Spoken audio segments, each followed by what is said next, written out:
Waldenström France for 4 years now.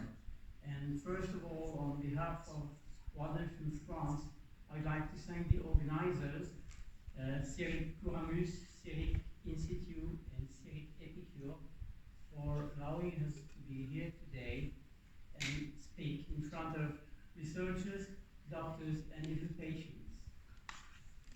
The visibility of our association is, for us, a key point of our development that aims, amongst others, to promote the well-being and the quality of life of patients.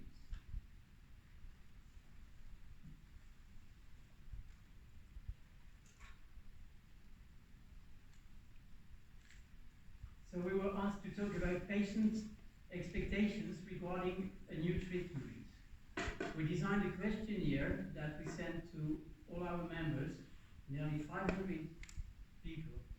And though we only received 48 answers, that makes nearly 10%, it helped us to highlight the following points. How would you see your ideal treatment was one of the questions.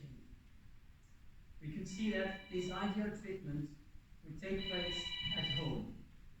Of course, this gives you more confidence and helps you to be in your natural environment.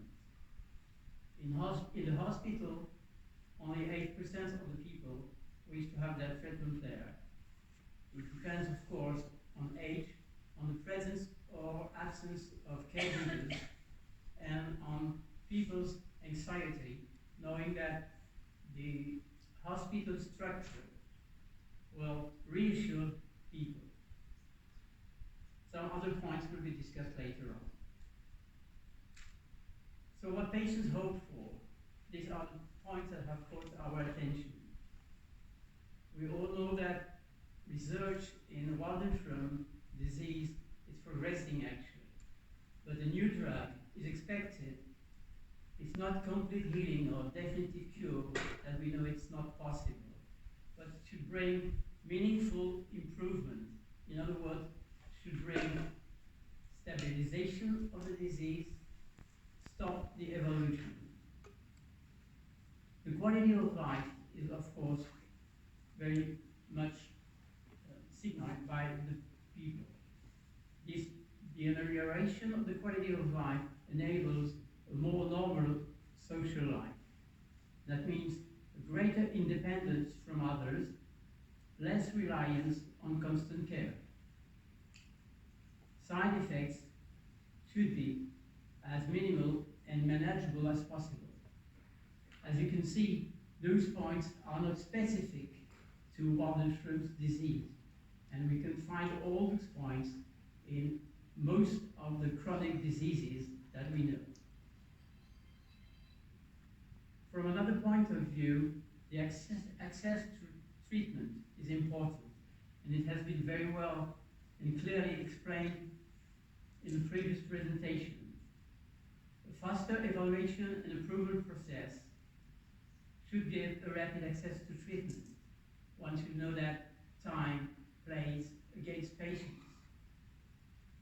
On the other hand, the treatment should be covered by the French healthcare system, whatever line of treatment it concerns.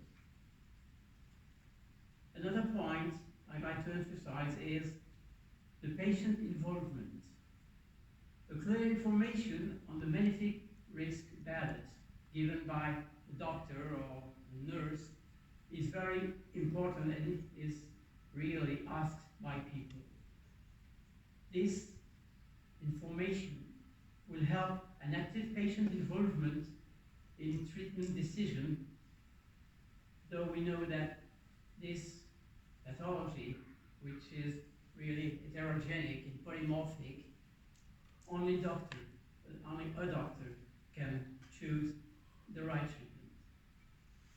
But involving the patients in the decision would perhaps increase the adherence to the treatment and the tolerability of the side effects. This erodes the principles of health democracy and patient partnership that is well explained by our colleague from humanities and social sciences. In conclusion, I would like to emphasize 2 points. First of all, participation in a clinical trial. On this slide, the question was, would you be willing to participate in a clinical trial? As you can see, 10% said no. 43.8% said yes. And 45.8% said they didn't know. In my opinion, those people would certainly be convinced to participate in a clinical trial. And that, to me, sounds good for research. The second point is whatever the cost, quoi qu'il en coûte. People here from France know that this formula has been used by our president, talking about the expenses of the COVID period. We know, the Welsh community knows that it is not possible today to ignore economical facts. But if this formula can be reused for research in rare diseases over the world, that would probably give great hope to patients. Thank you very much for your attention.